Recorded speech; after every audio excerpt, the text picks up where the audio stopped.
東京で屋台やっとった築地の市場の中で、今から45、6年前だろ、東京でやった。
あ、すいません。ありがとうございます。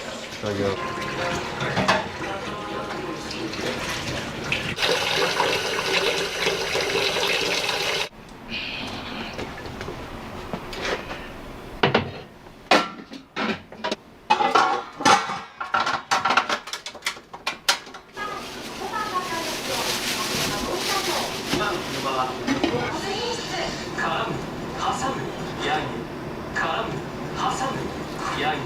オスでヤンニャム早くチャレンジしてものづくりには愛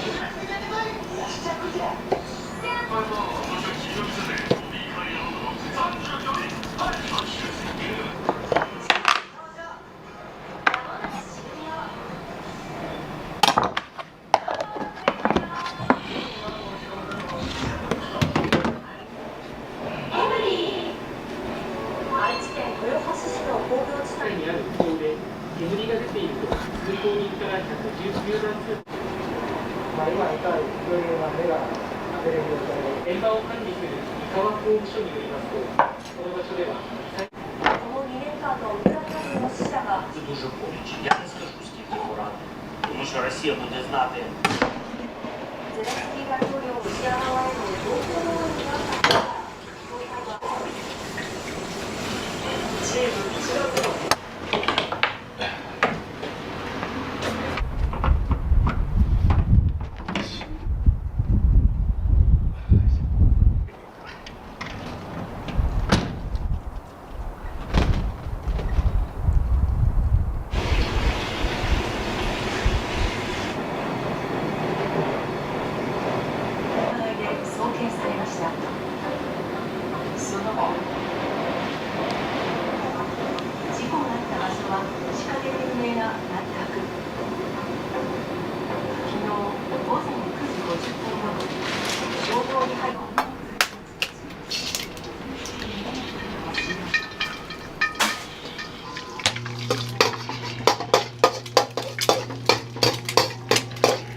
遅いね。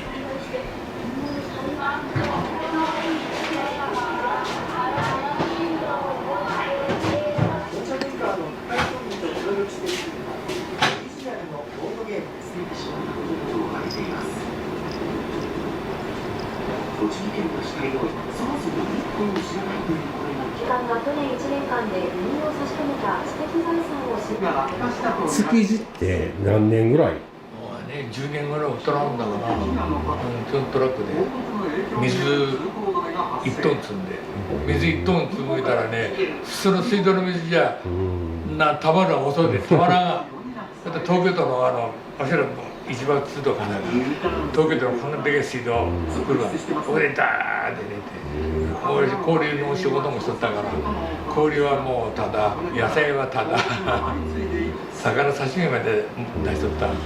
結構儲かりました、東京。まあ、儲かったけど使うもん使うから、あの頃なんだろう、夏場なんて最高ケースで20ケースビール出た。今だってここ20本も出んじゃん。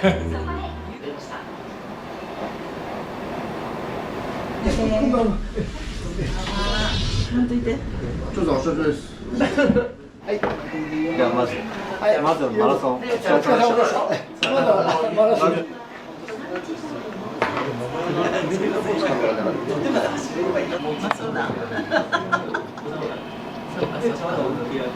本当外寒い。お花まだここもらいますよ。はいはいこれも。ママもこうして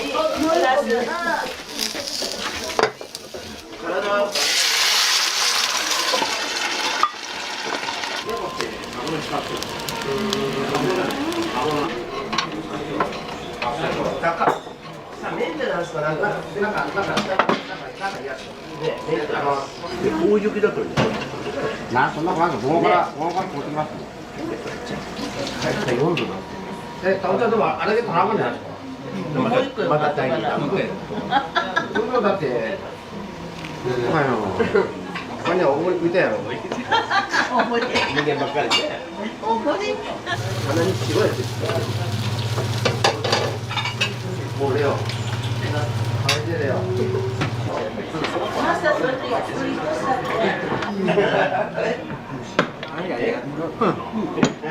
ママさん。あと生。だよ。さだんから。就職で12月にしましたけど、11月に詰まって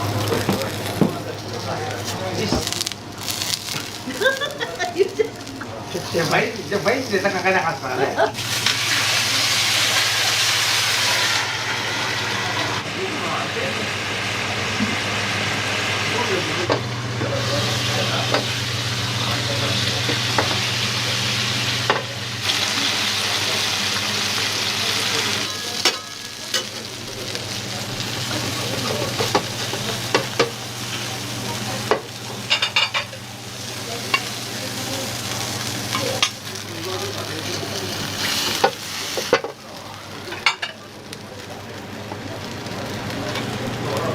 これタコ入り。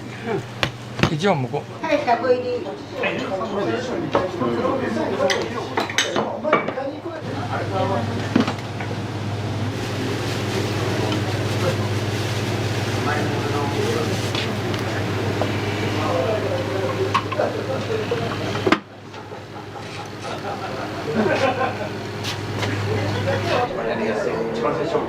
まずこれ。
ご飯一つ。ちょっと。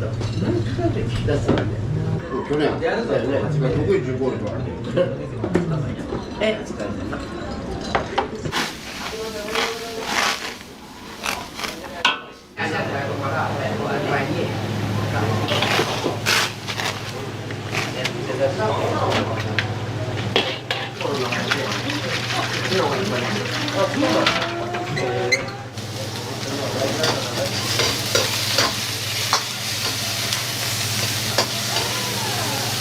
あら、こんにちは。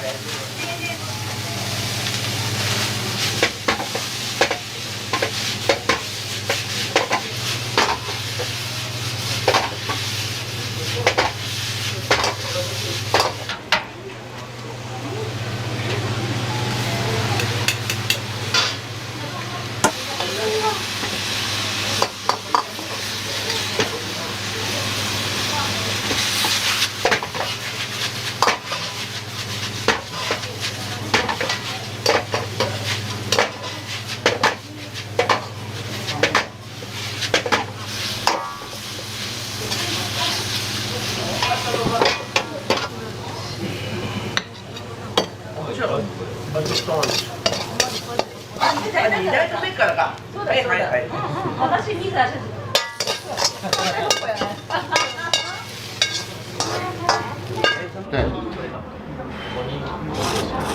この前も人に2玉食わせる。チャーシュー麺。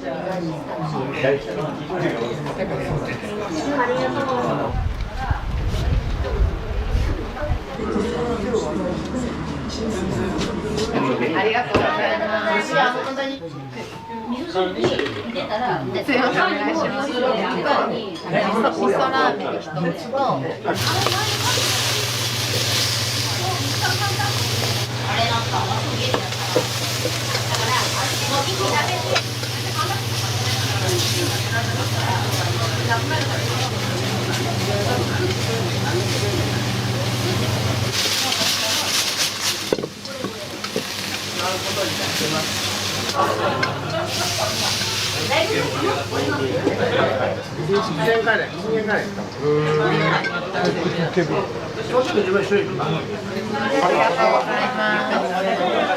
これで。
ありがとうございます。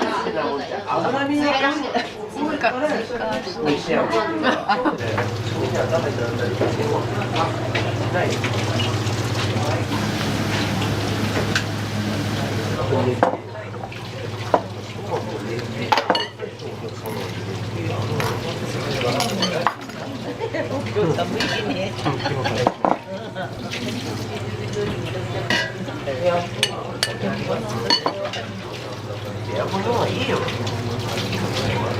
またやろ。今日ガソリンも100な。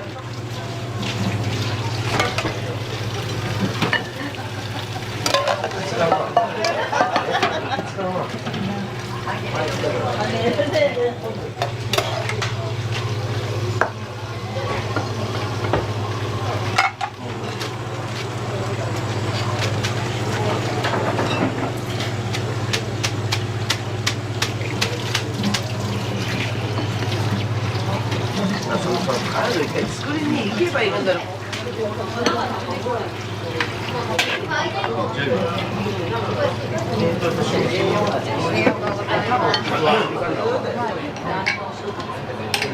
ありがとう。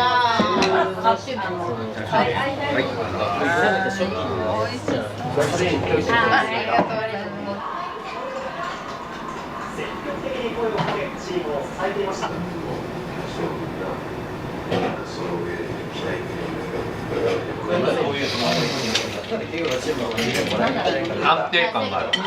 王道だよ。麺が好き。麺が好き。連絡これでいい。連絡これで。おすすめメニューはたこ入り餃子と焼きそば。マジで美味しい。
味しい。うまっ。終わらないの。ちょっと初めてのタイプ。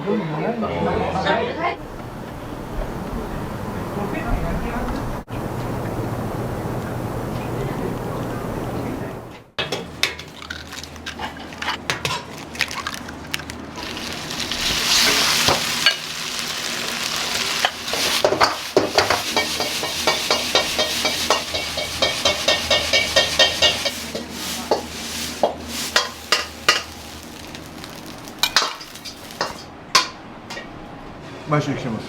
カレーラーメンとか麻婆とか全部美味しいです。全部美味しいです。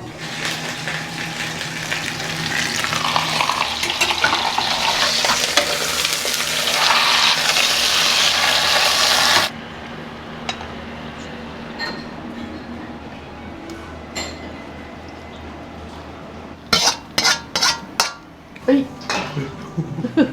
びっくりした。びっくりした。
何回かに分けて溶かしきります。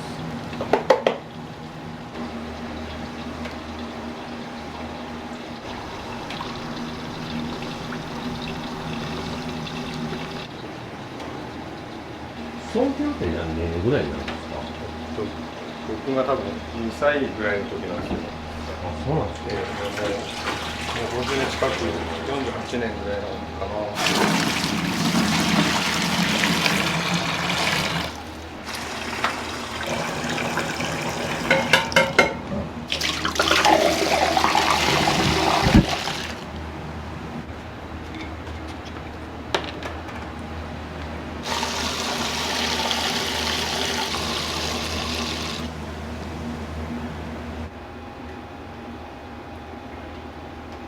中華はお父さんに教えてもらったんですか？まあちょっとだけ、あともう見ながらみたいな感じなんですけど、あともう自分自身すごい料理好きなんで、自分でいろいろ考えて、はい、多分もう味付けとかももうそのまんまっていうのはほとんどもうないはずです。全て変えてとるかもしれないです。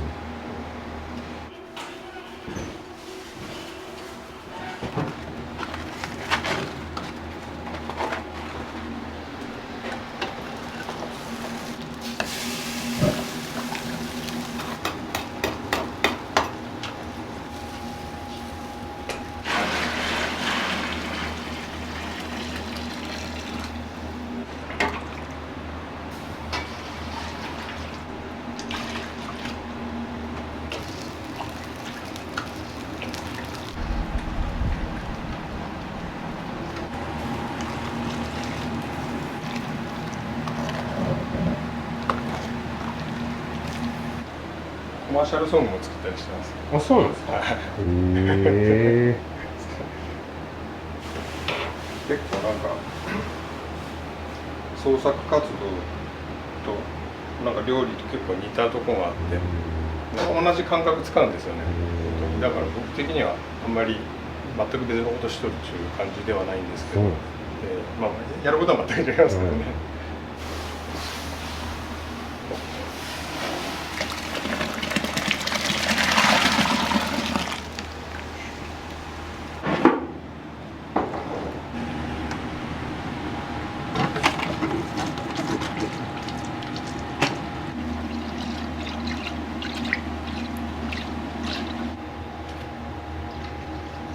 お願いします。よかったですか、声出して。はい、大丈夫です。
麺って最初から自家製なんですか？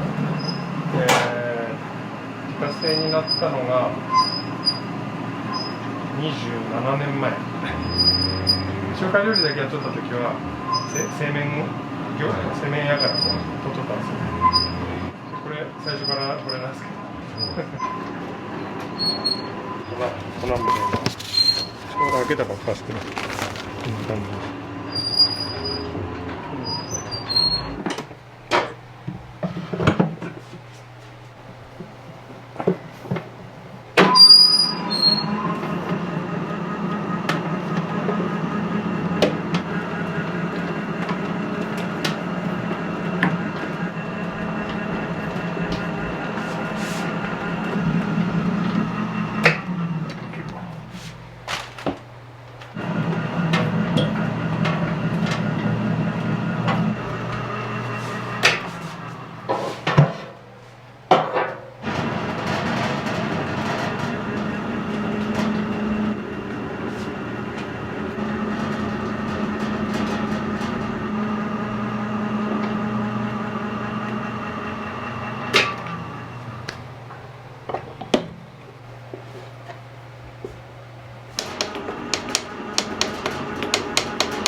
何麻婆麺。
馬煮とキーマ。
飛ぶ。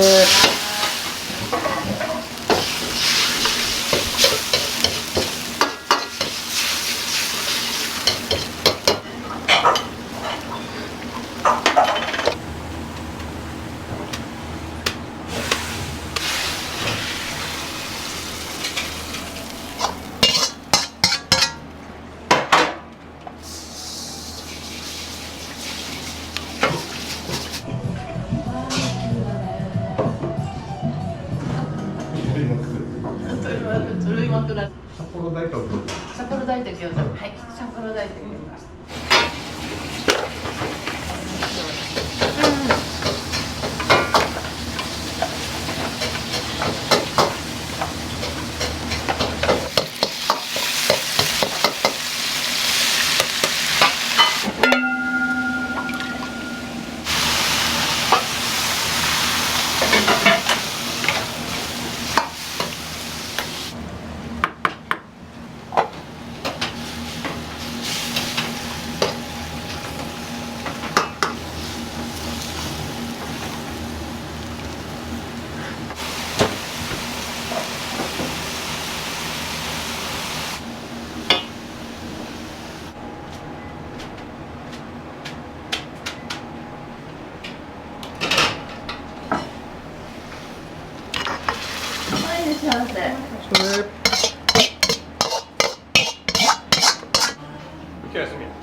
はいどうぞ。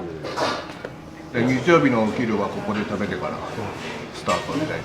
10回のうちの半分ぐらいはこの札幌と餃子、あとはラーメンチャーハンとかカレーラーメンとか麻婆とか全部美味しいです。全部美味しいです。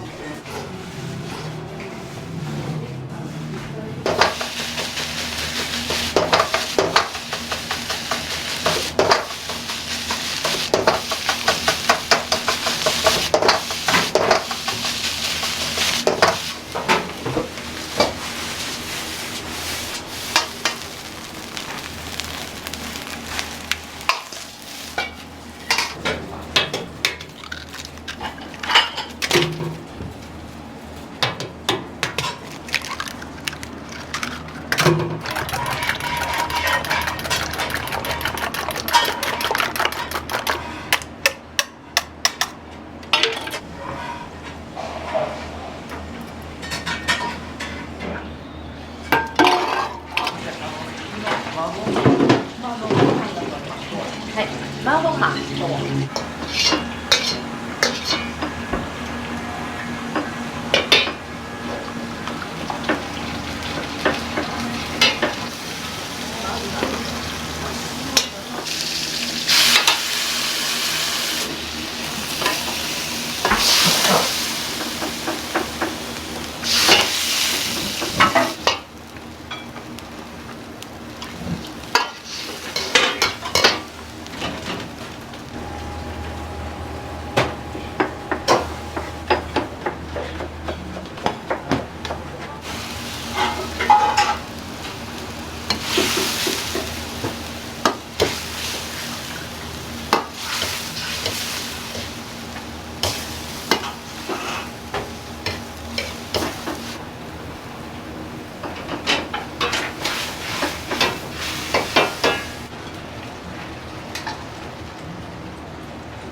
ありがとうございます。はいどうぞ。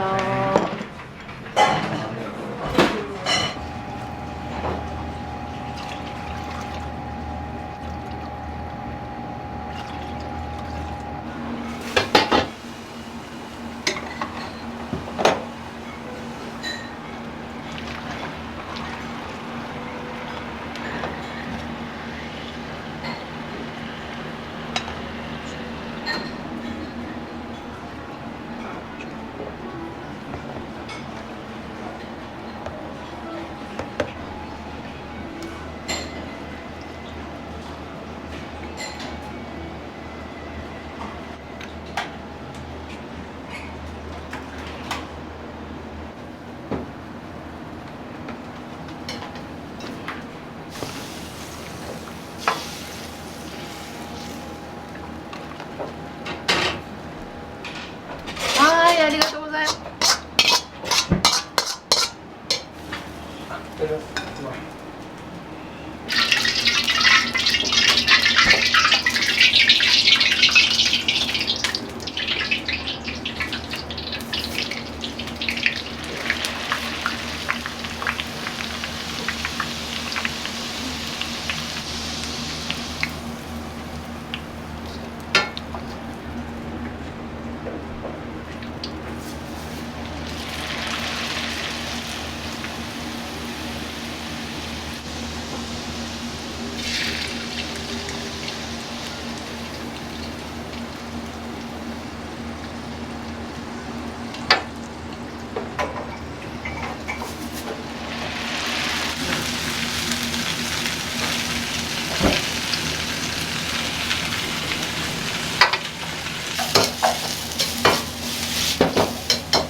はい。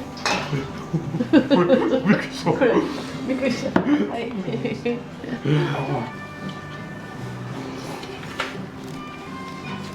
タンメンとかチャーハンとかが多いです。餃子も食べますね。ご飯物ですと中華飯とか。ありがとう。美味しかった。ありがとう。ありがとうござい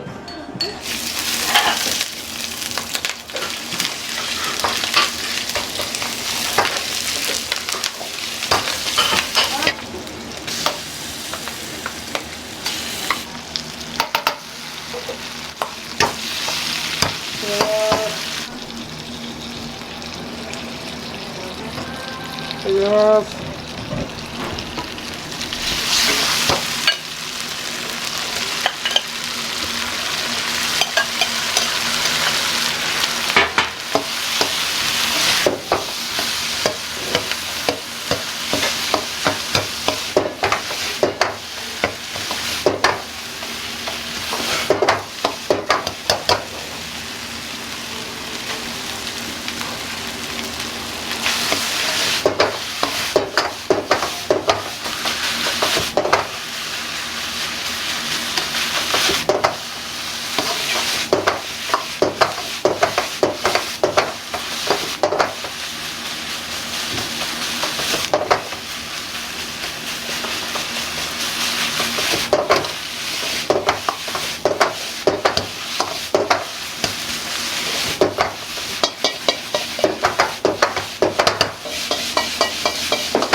とりあえず自分で。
っていいよ。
豚の骨と背脂とひね鶏。ひね鶏っていうのは老人の老に鶏って書いてひね鶏って。この方がだしでスープが濁らない。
とことん強火で濁らないようにアクを取るとやっぱりいい出汁取れるんですよ。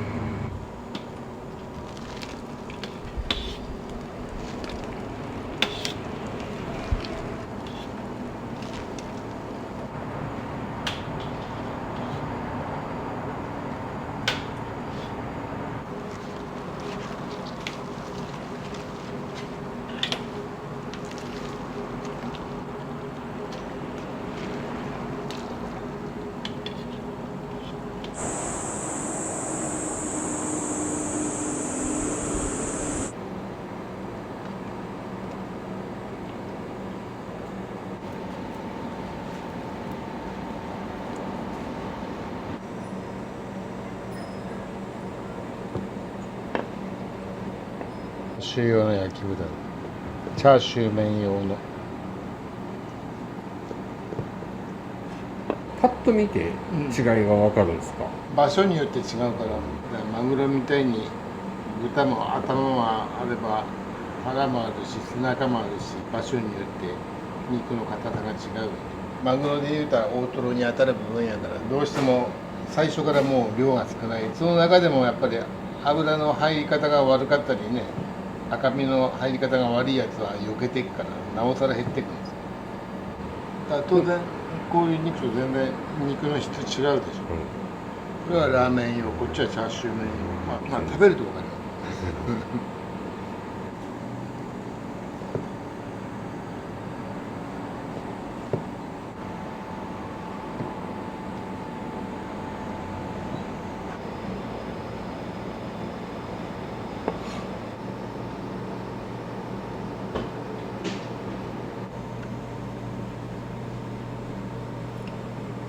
そういうところをへたんこは切ってチャーハンの中にちのチャーハン焼き豚だらけです。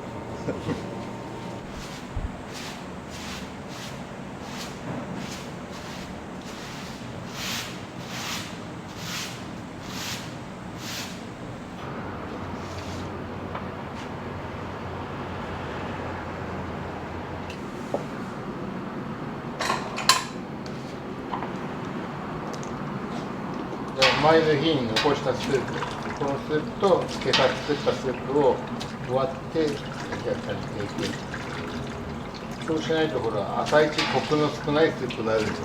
だから前の日に少し残しておいて。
これ2時間ほど蒸しながら煮るみたいな。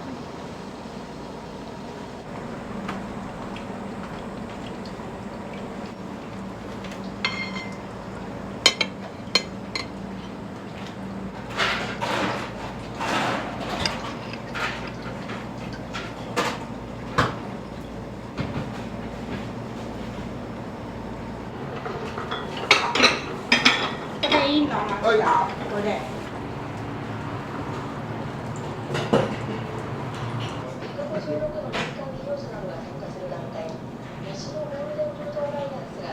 醤油は醤油と返しは一緒です。スープがダブルスープになるんです。これとそっちのスープを割って出す。昆布、かつお、あごだし、うるめと片串か。魚介系のスープですね。あっさりしてます。でも最近すごく人気あります。これは若鶏で出汁を取ってる。それでそちらのスープで割って出す。これも最近人気でいますね。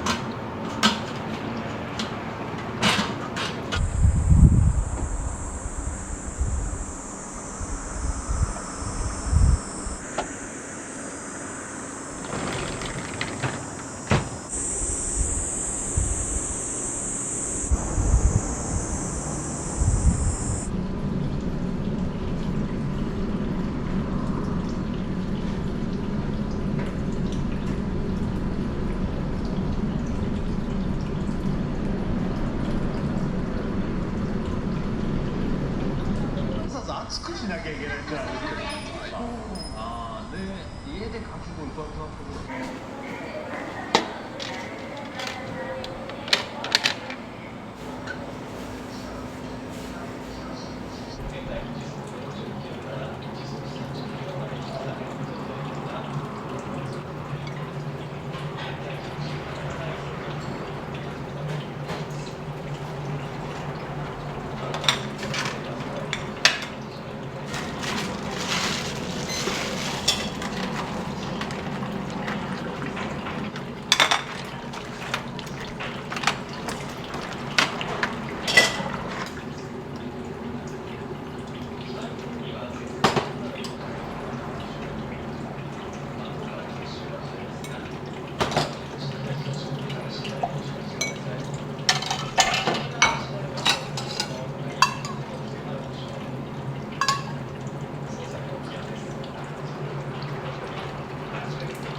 初めて来たんですけど、実は前からちょっと来てみたいなと思ってて、すぐそこで仕事があったので、ここぞとばかりちょっと来てみました。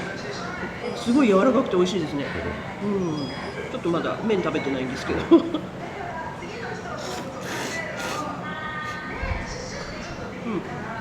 美味しいです。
今日はチャーシュー麺は何人前ぐらいで終わりそうなんですか？あと15ぐらいかな。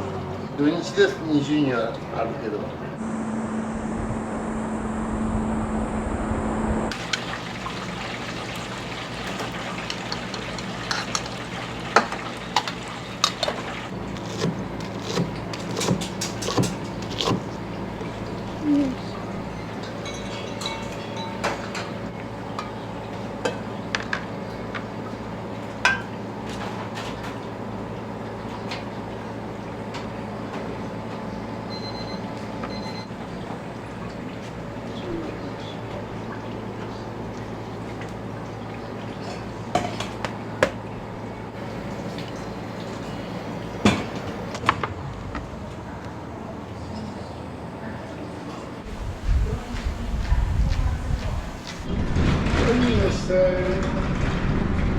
チャーシュー麺ありますか？ありますよ。じゃあチャーシュー麺大盛りで。大盛りで。はい。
はい、小上がり。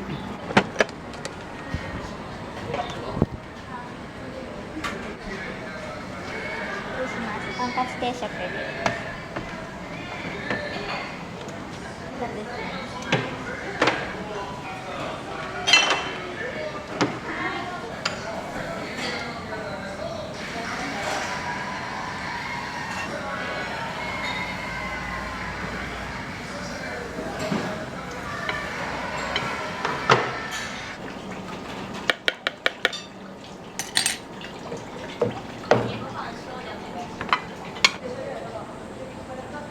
はい、どうぞ。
ロンクレだったらテーブル越してすごいから全然入れないです。1、2ぐらいですけど、まあちょこちょこ来てます。でも圧倒的チャーシュー麺僕は限定で本当ない時もあればあってももうすぐなくなっちゃうんで、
はい、終わり。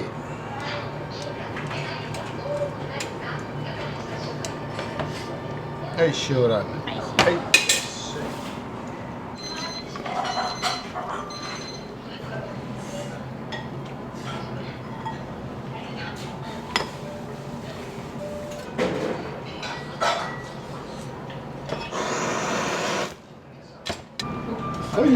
いいタイミングで来た。いいタイミングで来た。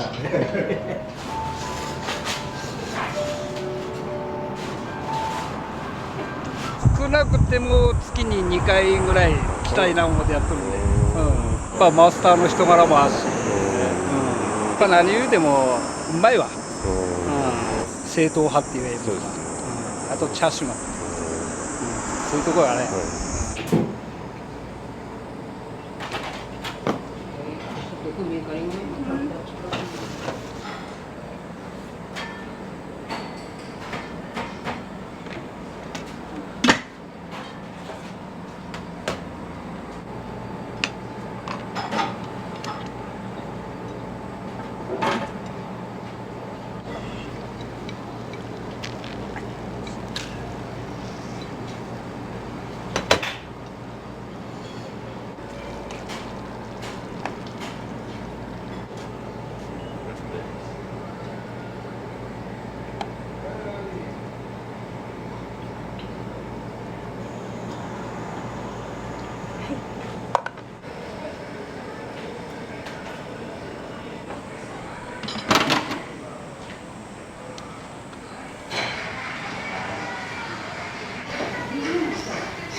はい、ありがとうございます。ホワイト。1030円です。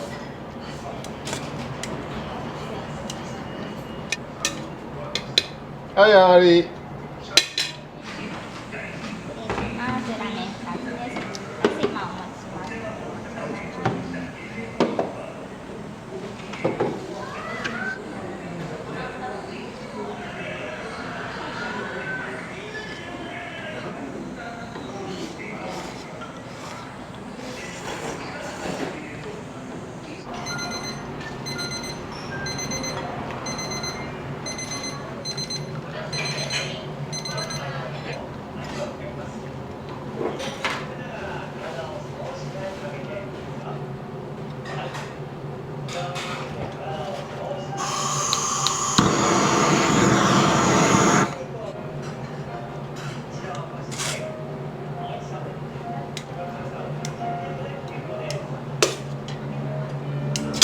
はい。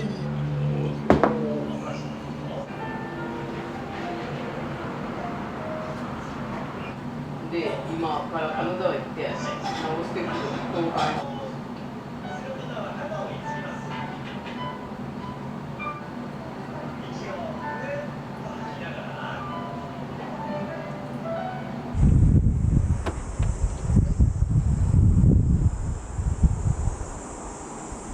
ありがとうございました。ご苦労様でした。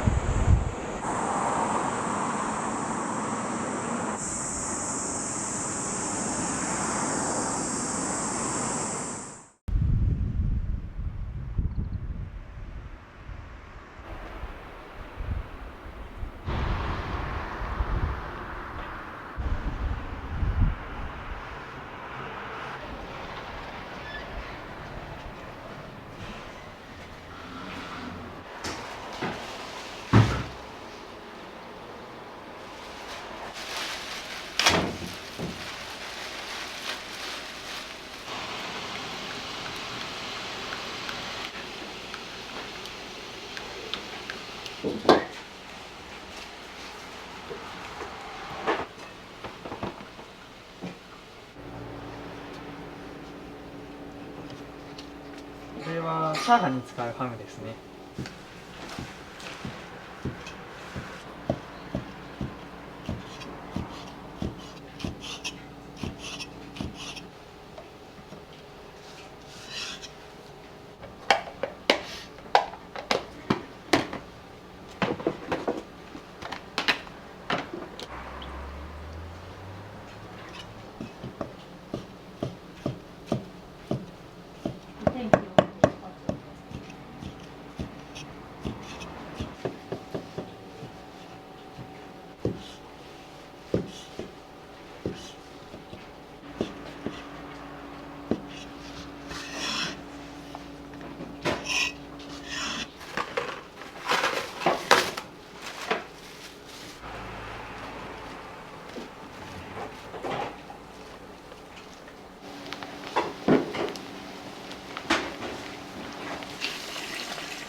もみじのこういうとこにこういう汚れとかがついてるんで、これをしっかり取ってスープに入れることで臭みとかがなくなっていいスープに仕上がりますね。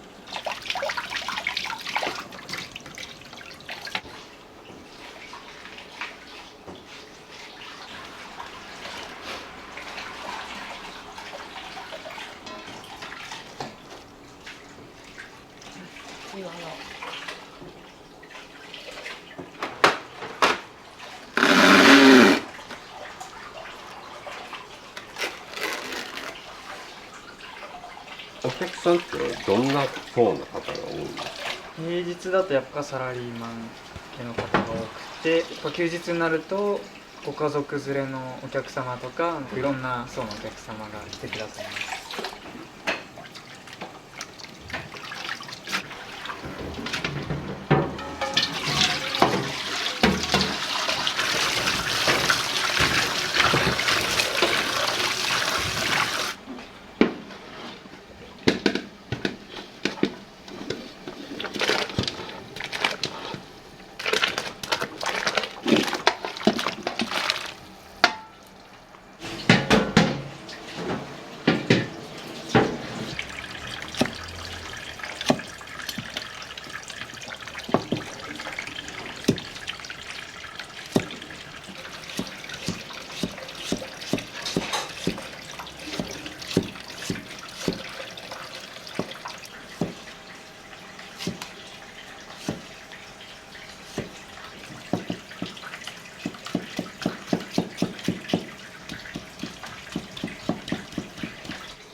こっちがあんかけ焼きそばとか五目そばとか関東麺とかで使う人参で、こちらが味噌ラーメンとか、あと片焼きそば、野菜炒めとかで使う人参で分けて使ってます。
一番最初はなんか洋食屋さんみたいな感じの別々のお店だったらしくって潰れちゃってとんかつ一緒にやろうかっていう話になってでくっついたらしくてなんで結構厨房が2つあるっていう結構特殊なお店かなって思うんですけど。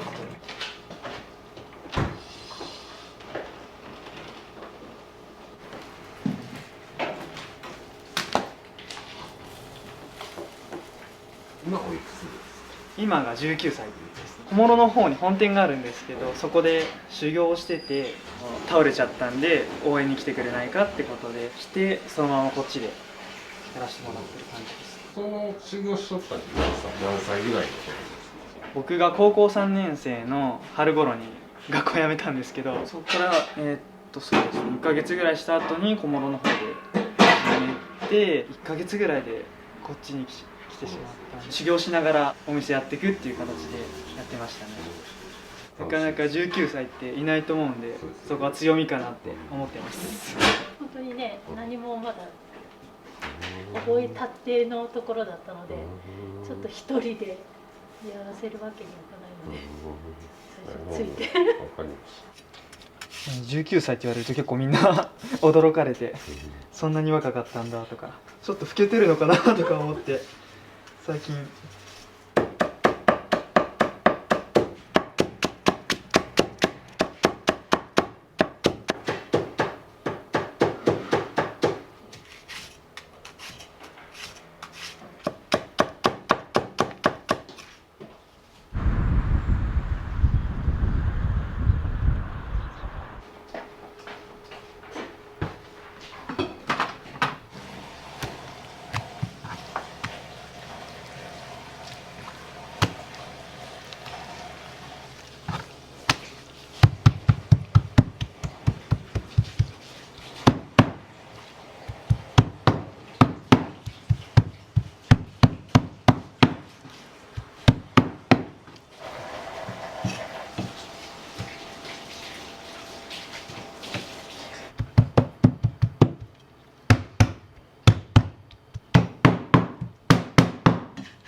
黒胡椒ってまだ入れてあります。今何入れたんですか？非公開でいきましょう。そうですね。これは今生姜味の唐揚げつけてるんで、生姜入れたりとか、お醤油とかいろいろそうですね。オイスターソース入れたりとか、結構いろんなの入れて作ってます。うちは2つ味やってて、ニンニクと生姜やってますね。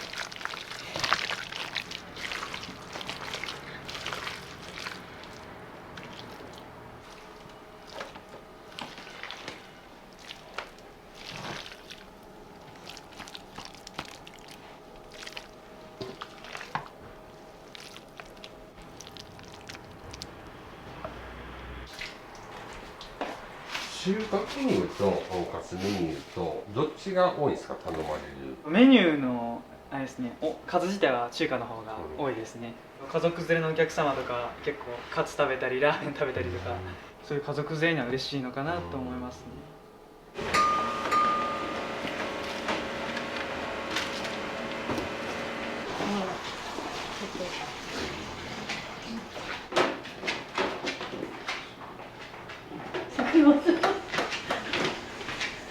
煮卵の説明をさせていただき説明っていうか、飯山っていうところが長野にあるんですけれど、そこで作られているみゆき卵っていう卵なんですけどね、やっぱり餌とかが違うから黄身がちょっと濃くってとっても美味しい卵です。その卵をふんだんに使ったお料理を出させていただいています。はい。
大丈夫ですよ。はい、ありがとうございます。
こ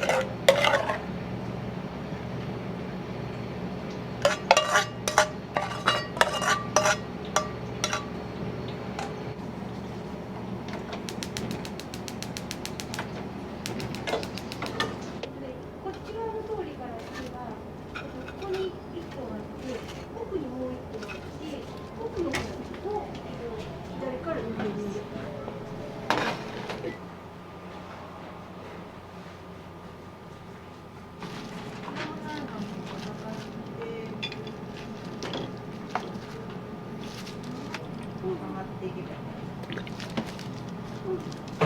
ただメインロードこっちに一つ行くか。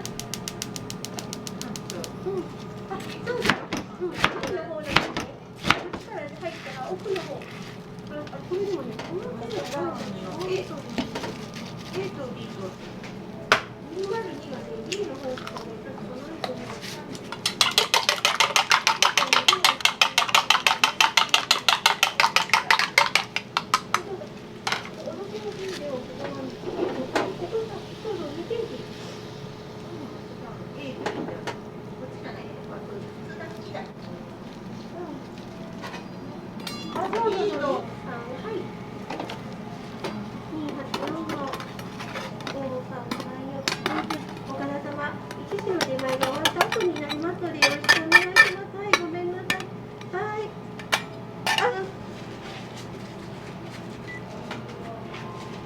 カツ店のメニューでカツ丼ってあるんですけどね、これもさっきのみゆき卵を使用しています。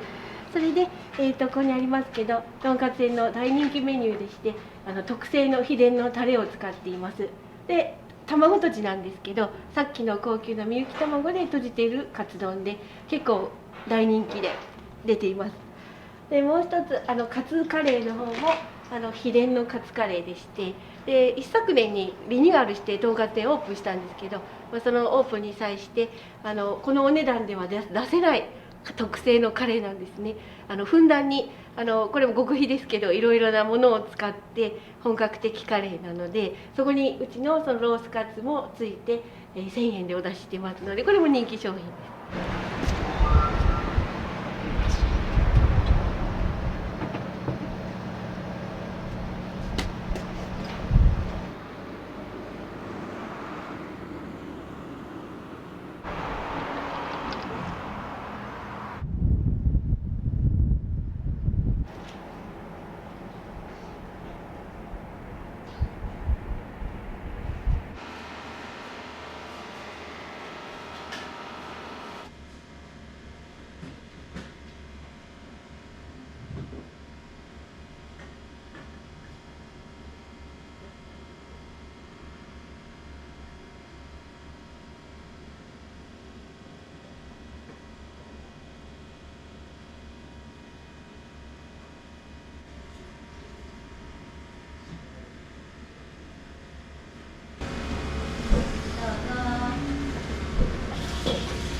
ありがとうございます。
はい。ありがとうございます。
飛び手生姜お願いします。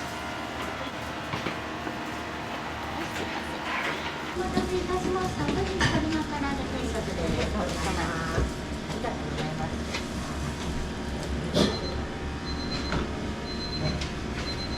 はい、じゃあありがとうございます。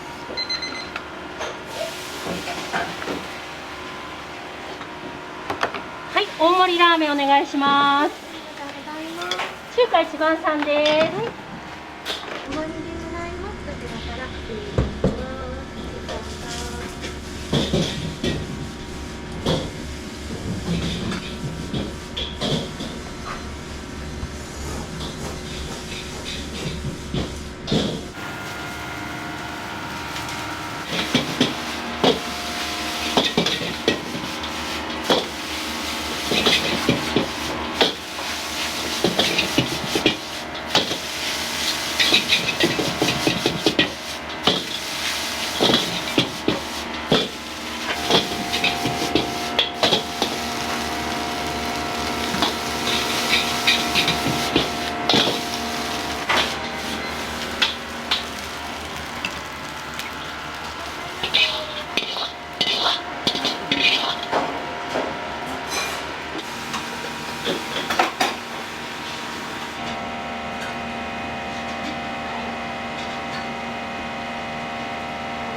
角煮定食が1です。はい、ありがとうございます。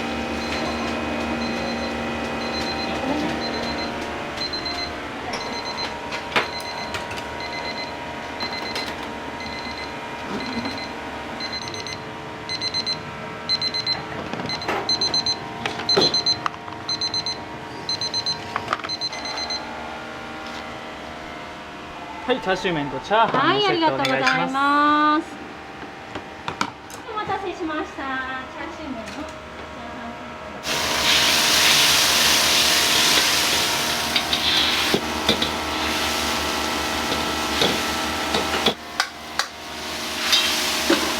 お願いします。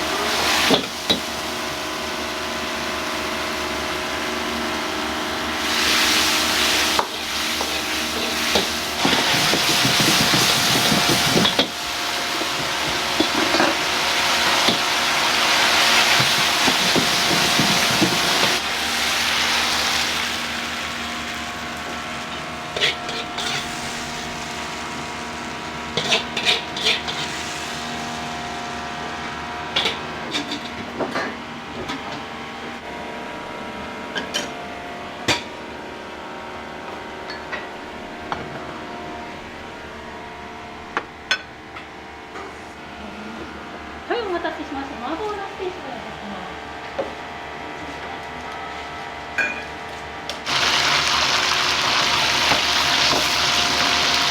ありがとうございます。はい、ありがとうございます。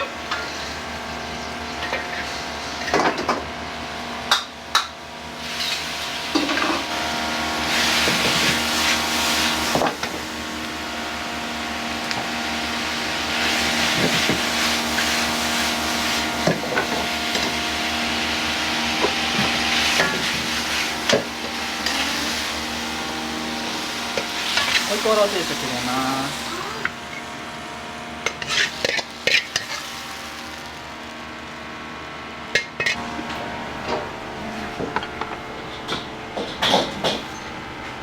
お待たせしました。コンコロ定食になります。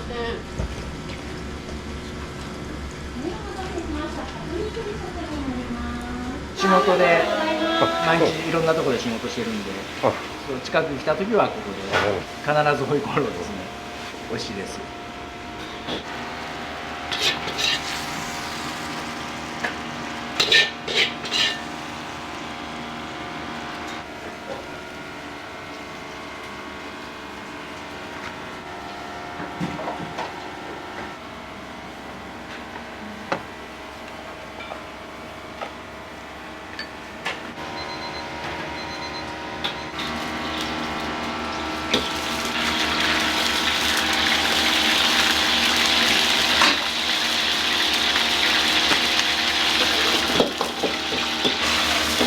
ありがとうございます。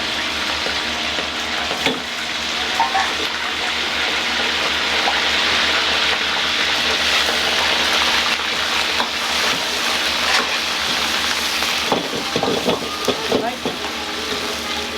ありがとうございます。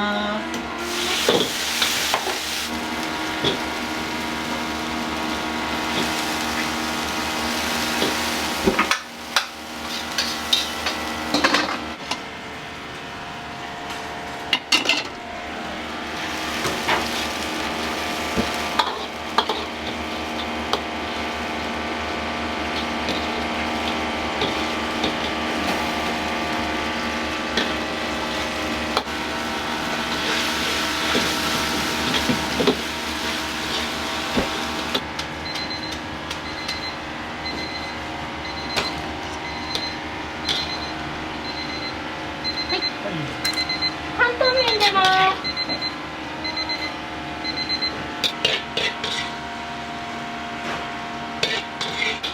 半透明お願いします。じゃあ2ついっちゃいますね。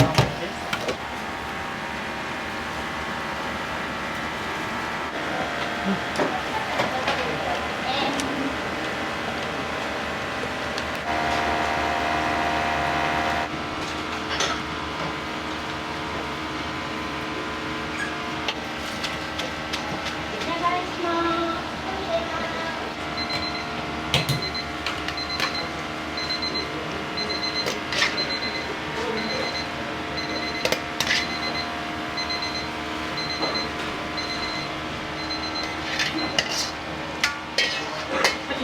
ラーメン大盛り出ます。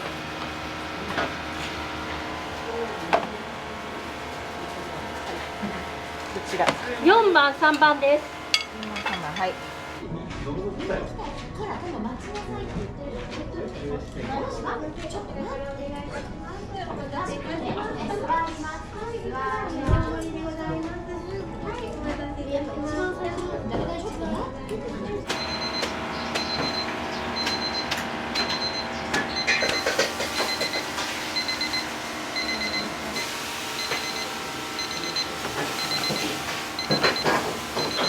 ラーメンの大盛りが出ます。はい。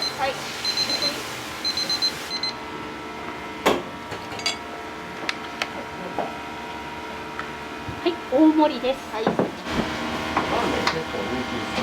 ですね。今日多分寒いんで余計に出てくれてるのかなっていうのは。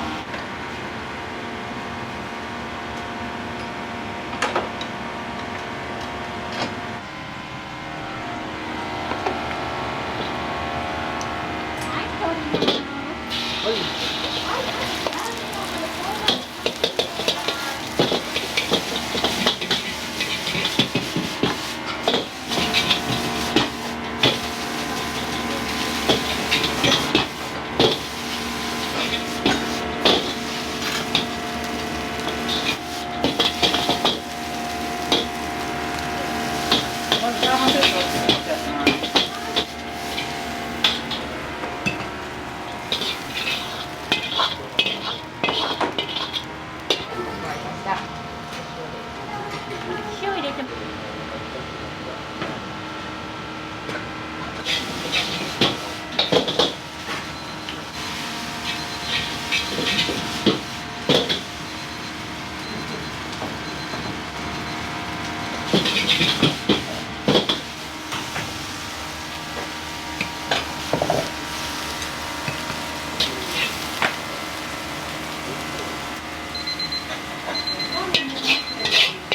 はい、できます。チャーシュー麺とチャーハンのセットお願いします。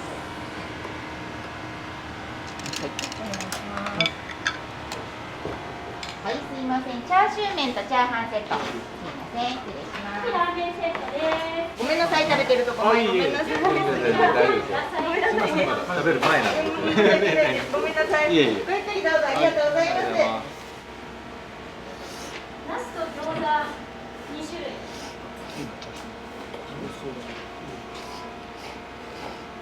とんかつ屋さん美味しいらしいよからたまたま現場が近かったんで、今日普通のラーメン食べました。美味しかったです。はい。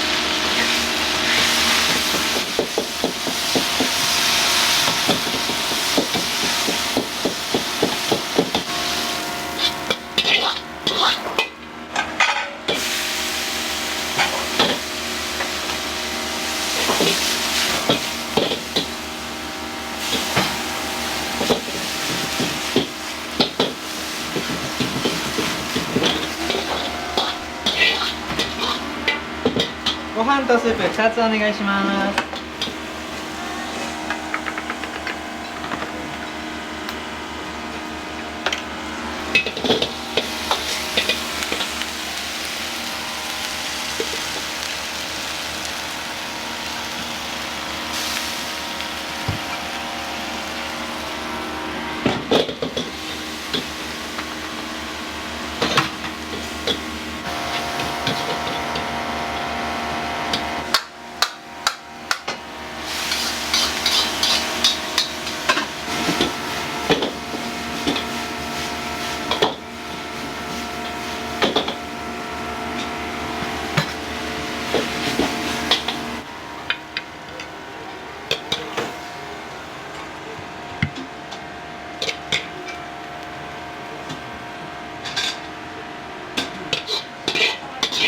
大丈夫です。待ってください。はい、はい、はい、お待たせしました。お願いします。はい、来まし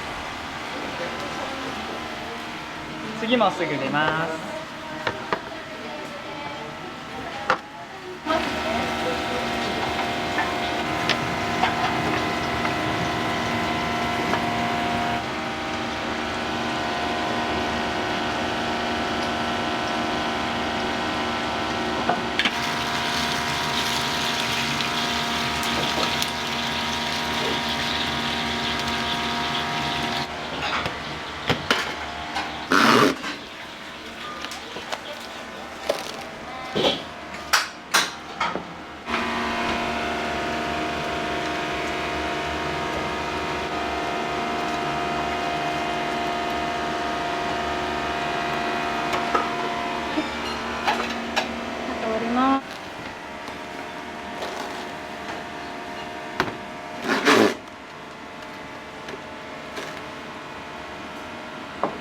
通常の唐揚げの単品が10個になります。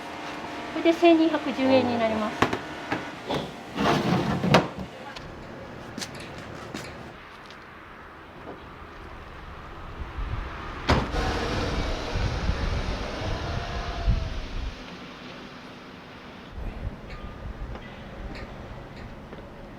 よく来られるんですか？初めて噂で聞いたんで、はい、唐揚げ定食、ニンニクですね。美味しかったですよ。スパイシー。はい。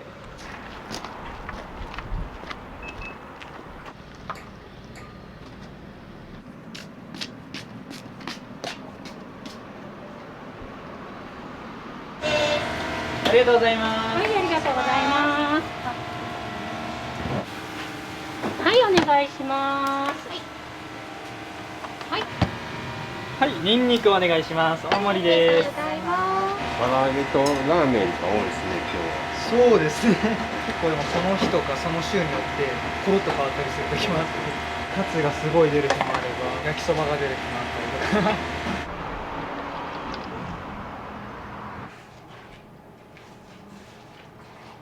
この夢ポークっていうのが静岡の方で作られているブランドのお肉なんですけどね、何が違うかって言いますと、水や餌が違うところから豚さん自体の細胞膜っていうのが非常に強いんですね。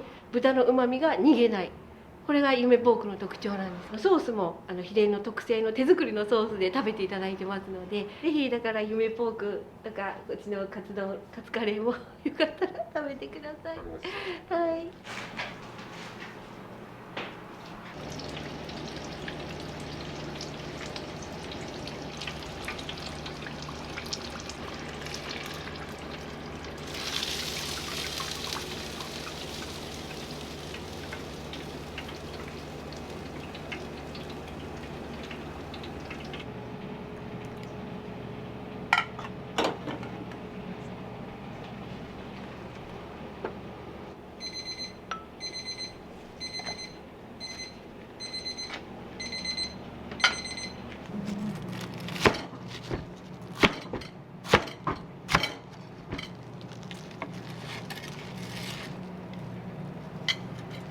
ロースカツ定食夢ポークでお持ちしました。はい、すいません、失礼いたします。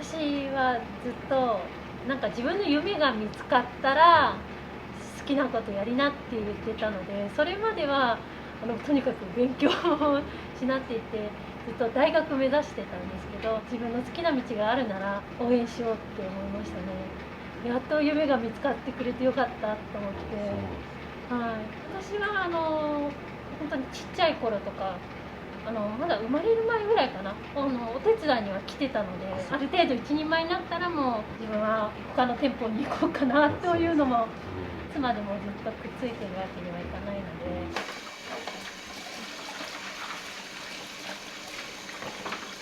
夜は9時まで営業してます。そっから後片付けして、夕飯食べたりして、その後ちょっと試作とかしたりはしてますね。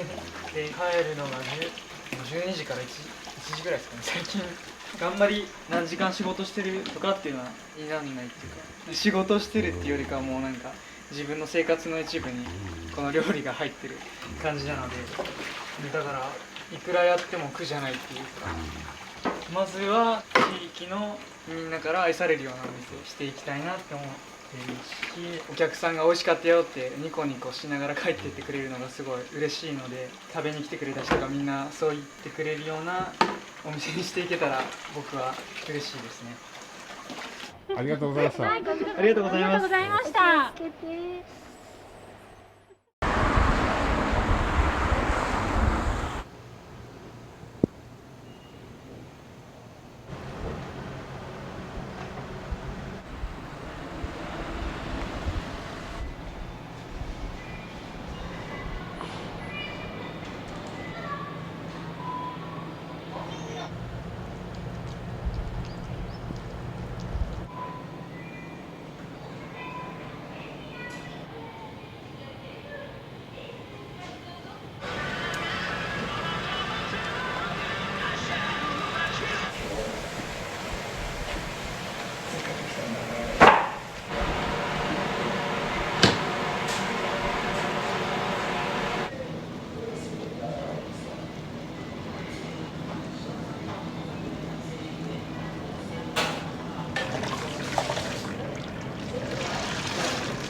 母のラーメン屋で14年勤めとった時は別にお店出したいから働いたいうわけじゃなくて、息子が卑弥呼行ったがきっかけでなんか立ち寄るお店あったらいいなって息子が何気に言って、立ち寄るお店の一つになれたらいいな言って、それまでは子育て終わってからじゃないとできないなと思って、息子卒業したタイミングで断水で2日間営業できんだがいいと、なんか営業しとるのが申し訳ないみたいな感じ。みんなほら炊き出しとかしとってやがに、うちの店だけ無料で配るわけじゃなく普通にお金取って営業するっていうスタイルがなんか申し訳ないなっていう思いはあったけど、お客さんあの旗見て安心したとか、逆になんかちょっと励ましてもらった的な感じで。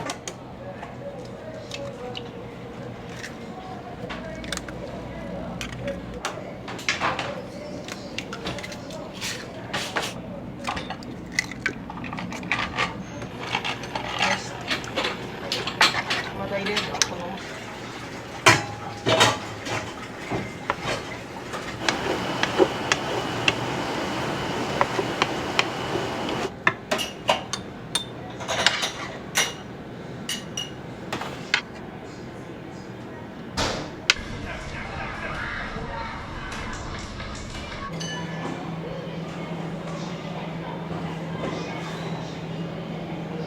君のお醤油を災害に遭われたんだからもうちょっとやめる言ってちょっと作り方いうか調合の仕方を習って、そのお醤油を使っている。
でブラックランチ。それで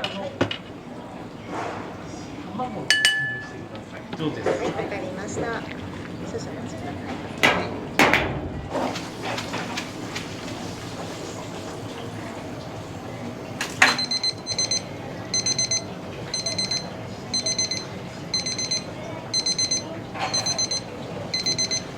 はい、レイさん。で。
はい、1番。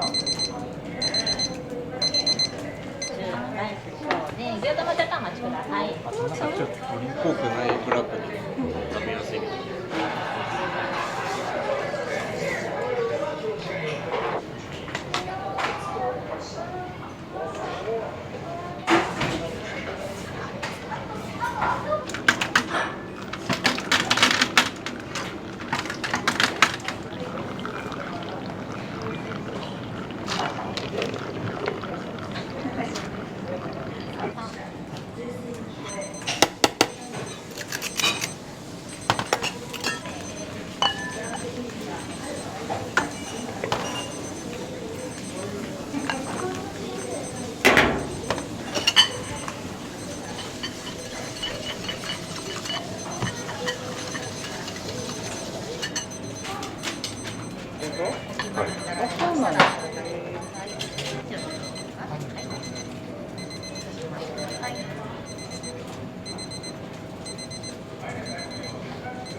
テレビ前、はい。す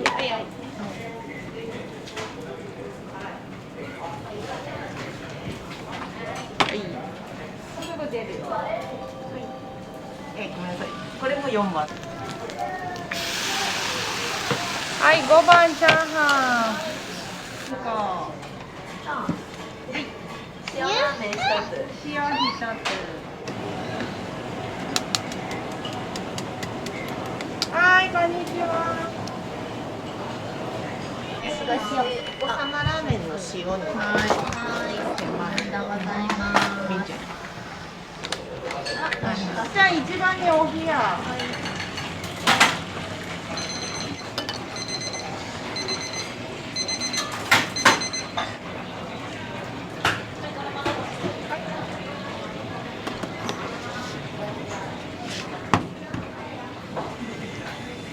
あけこちゃん、それ6番一緒に持ってってまきちゃんのところ。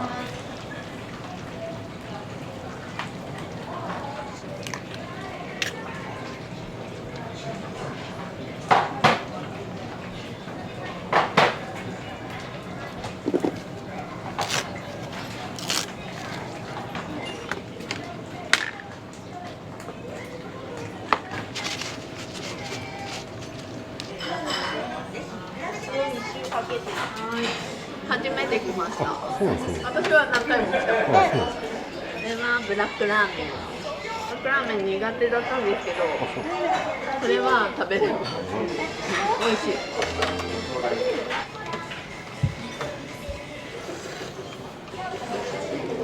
香ります。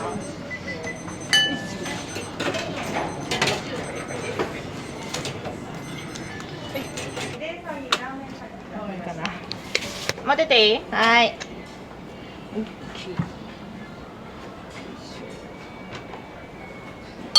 はい。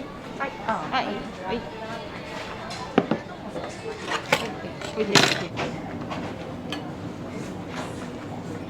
キング。はい。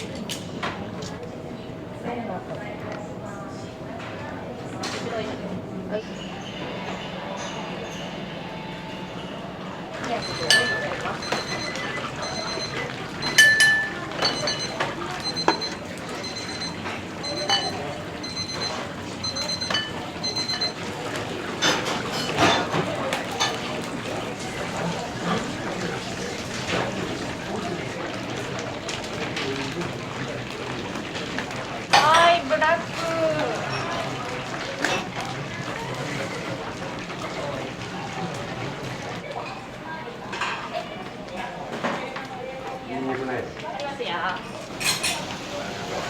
はい、まきちゃん2番チャーハン天ぷら。はい。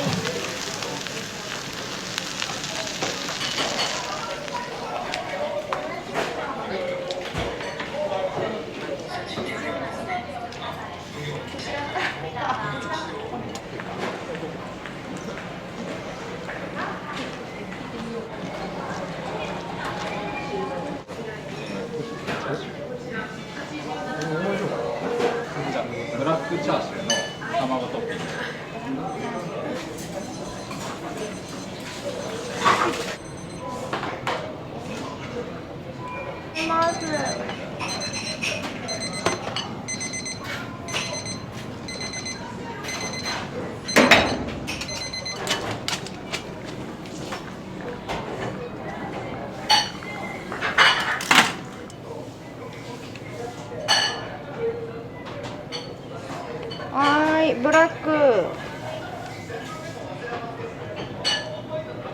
はい、大盛り卵。4番。はい。はい、伝票アップ。チャーシュー卵。チャーシュー卵です。はい、お邪魔以上じゃらした。はい、ゆっくりどうぞ。愛知から来ましたね。そうなんですよ。旅行兼魚釣り。今雨の中やっとって冷えた体に抜群です。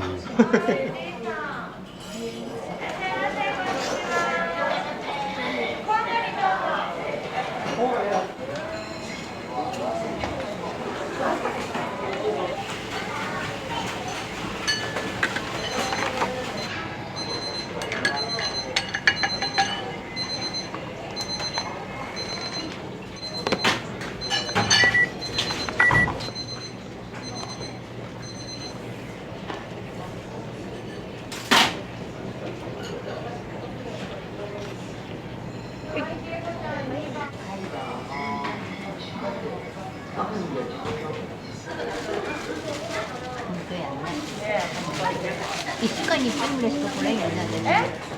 私は1週間に1回。常連さん。大体いつもブラック。とおにぎり。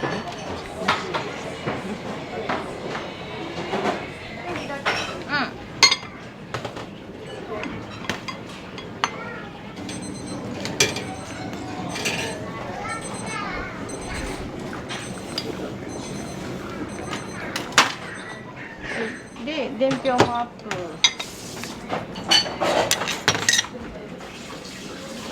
食べてもらったね。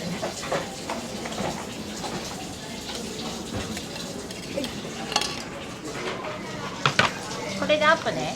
アップです。はーい。また寄ってください。ありがとうございます。はい、ありがとうございます。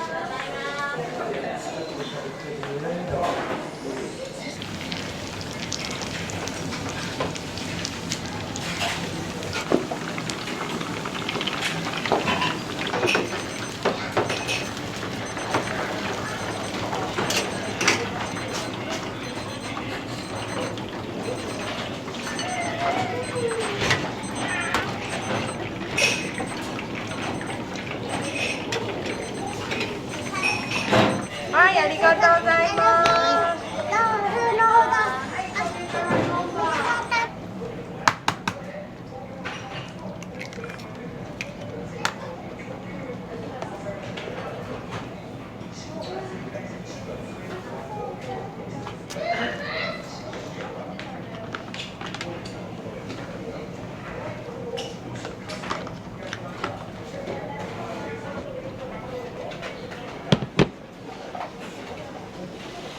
言って、コップ2つ。はい、餃子のところ、全入っとった。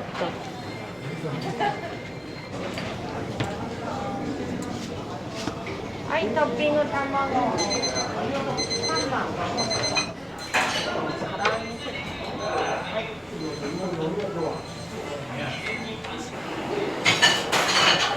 はい、出るよ。はい、いらっしゃいませ。コーンバタートッピングの味噌ラーメン。ご注文2種でお揃いです。はい、ごゆっくりどうぞ。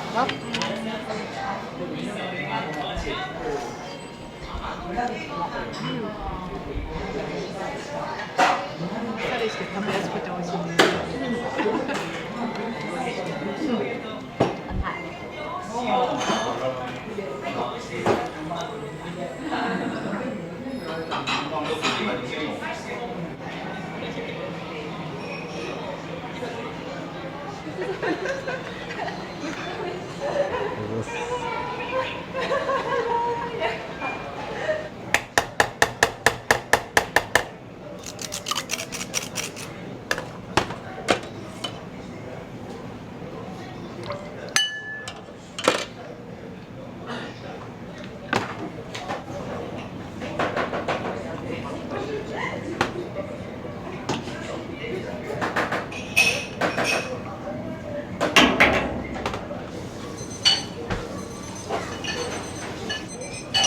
はい、チャーシュー麺卵出ます。1番。はい、あ、こんにちは。つ放送かな。はいはい、以上です。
ちょっと助けてあげてください。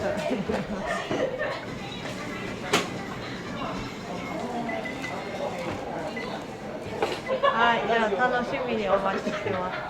ありがとうございます。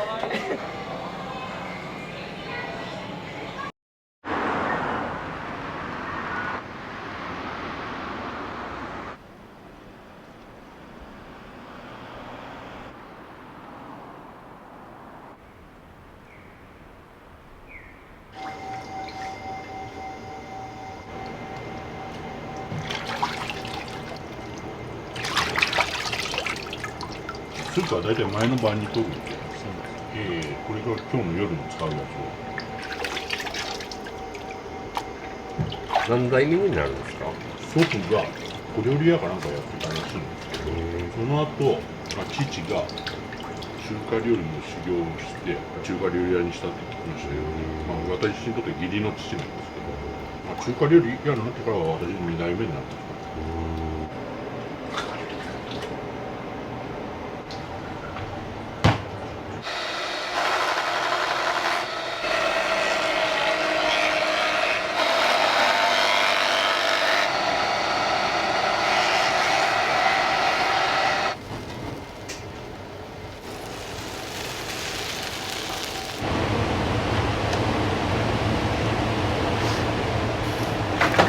肌についた白身はスープの汚れを取る。うち卵やっぱたくさん使う。丸鶏の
豚の細切り肉ですね。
静岡出身で、なんかきっかけがあったんですか？向こうで今の嫁と会ったんで、結婚する時どうしようかいう話になって、まあ、結局私はこっち来たんですよ。それ何年ぐらい前ですか？かれこれ25年ほど前ですけど、うちの実家が農業だったもんですから、でずっと農業のことやってたんですそれまで飲食は？いや、全く。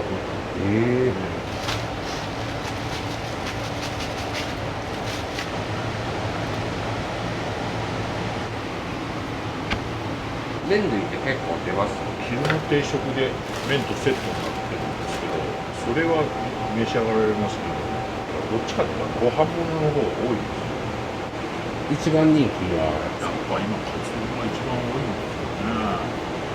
まあ、カツ丼お昼はちょっと若干安くなってるんですよ。定食のカツ丼頼んでいただくと、まあ、お味噌汁とあと杏仁豆腐とお汁粉がついて、あとコーヒーもついて。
これは定食のコーヒーの準備？そうですが、ランチ召し上がった後にコーヒーがサービスがなって、大きいのじゃなくて小さいの。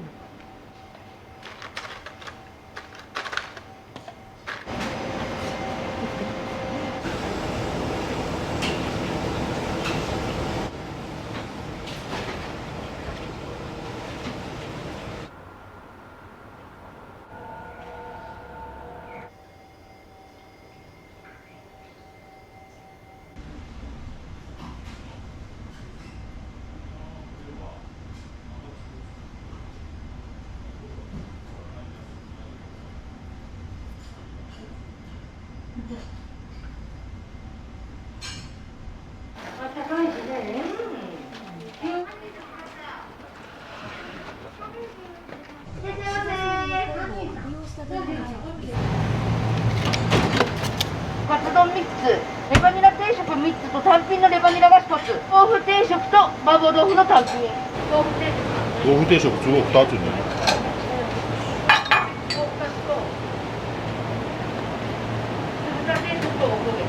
す。酢豚とおこげ。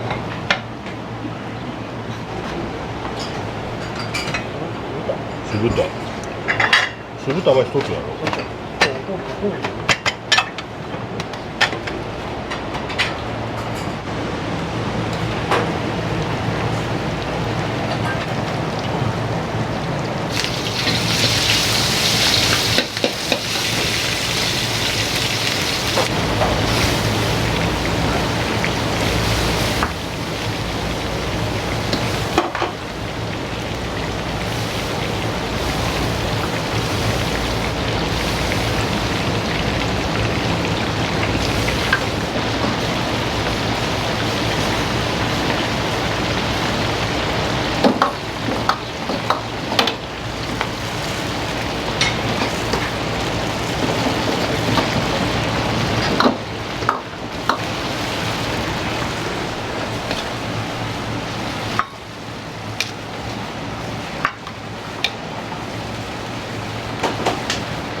スープつけた方がいい。揚げるのも2回に揚げる。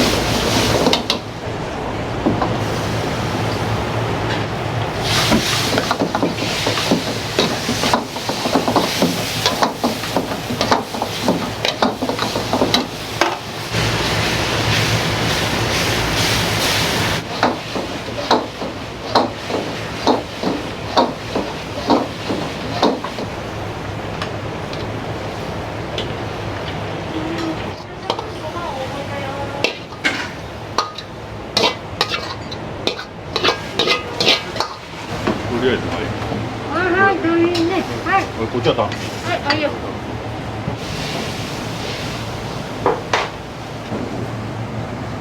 あれ？レバニラ定食です。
はい。ちょっとボリュームありますね。これは麻婆丼とラーメンのセットです。うん。丼は全部セットになってます。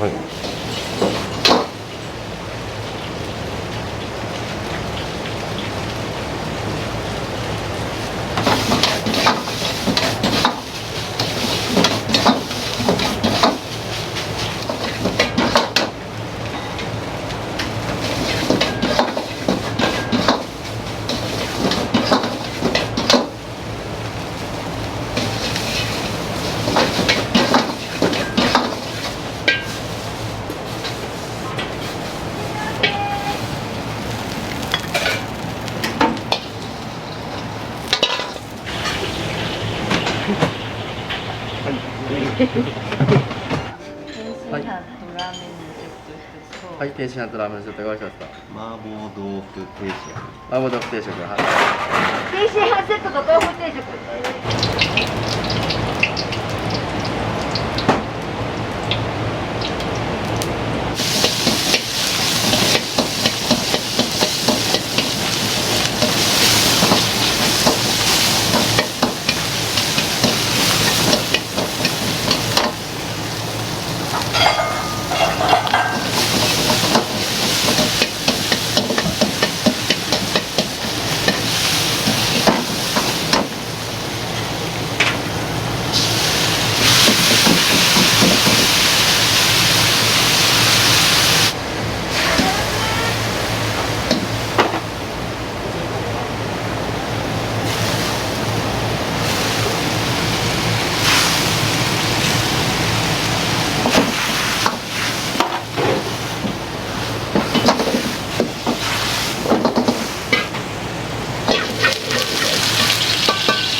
待たせいたしました。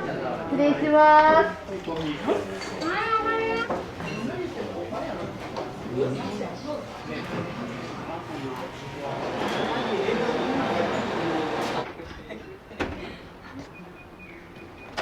カツ丼で最初見てきて、そこから何回か来とったんですけど、最近は来れてなくて久しぶりに来た感じです。一番のおすすめメニュー、カツ丼ですね。私もカツ丼でも今日初めてカツ丼以外のものを食べた感じ。美味しかったです。美味しかったですボリューミーでランチの方がなんかお得感が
今日初めてなんですけど、すごく美味しいです。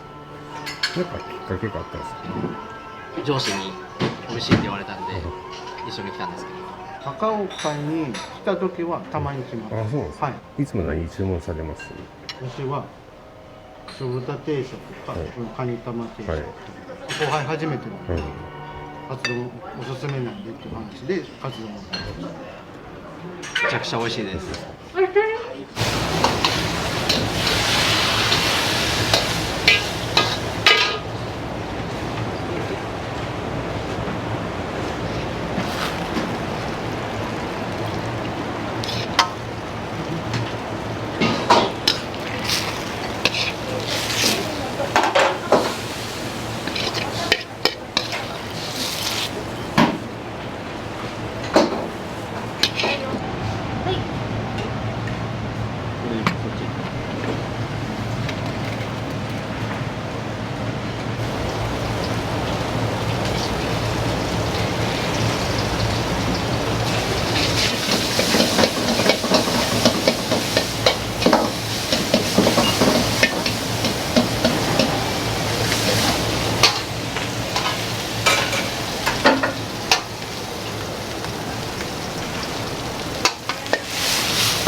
週1やから月4回一応ね一時全部制覇しちゃって食べに来て元気に応対してくれるし楽しくしてくれるからこちらも明るくなる。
主人聞いたら料理やったことそうなんですよ、素人だったんですよ。趣味で包丁は握る人だったんですけど、塩を私と出会ったということで覚悟して結婚しました。はい。